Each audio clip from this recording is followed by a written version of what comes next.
Hi guys, welcome to my channel. My name is Tricelle. I'm an adult doll collector, and today I am at my local thrift store. Every Wednesday there is a major sale, so I'm here checking out all the beauties, and they do have tons of porcelain dolls that I love so much. And like I said, it's a fabulous sale today, so I'm just looking at all the beautiful dolls. Oh my god, look at that Dorothy doll, and oh my goodness, there's Rapunzel. Like, she looks gorgeous. So yet again, I am buying more dolls that I don't even have space for, but that's a whole other story. But they had tons and tons of dolls this time, which I'm really happy about. So yeah, I'm just looking through, and I have to voice over because the thrift stores, they play music in the background, and I've made a couple of, I've done a few videos, and then in the background the music is playing and YouTube is like copyright infringement. So yeah, so I'm just voiceovering now, but yeah, I'm just showing you all the beautiful dolls that I'm getting, and literally I pretty much bought all of these dolls. So yeah, yeah, none of those little figures, and I thought those little toy figures would be good for a dollhouse. So yeah, and then they had a OMG doll, and that doll was like regular price $3, and I got her for $1. So amazing. But yeah, I'm just looking at all the dolls, so just take a look or watch along as I look through all these beautiful dolls.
Okay, I got a Mitch doll. I've been wanting a Mitch doll for a minute, and I haven't found her in the wild. I've seen her on eBay, but the prices on eBay's for dolls be really highly saturated, really expensive. I mean, you can look, sometimes I find great deals, but I just had to stop and tell you guys about this Mitch doll, and I'm so happy that I got this doll. Like, she's gorgeous. Yep, happy.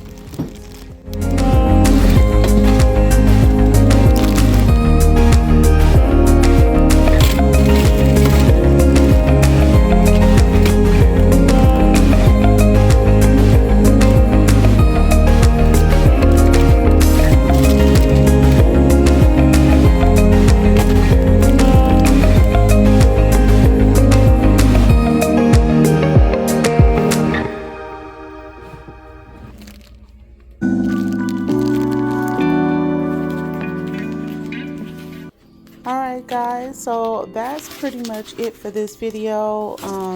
I will do a haul shortly. Thank you so much for watching. Please like, comment, share, and subscribe. And don't forget to ring that notification bell. Until the next time, guys. Bye.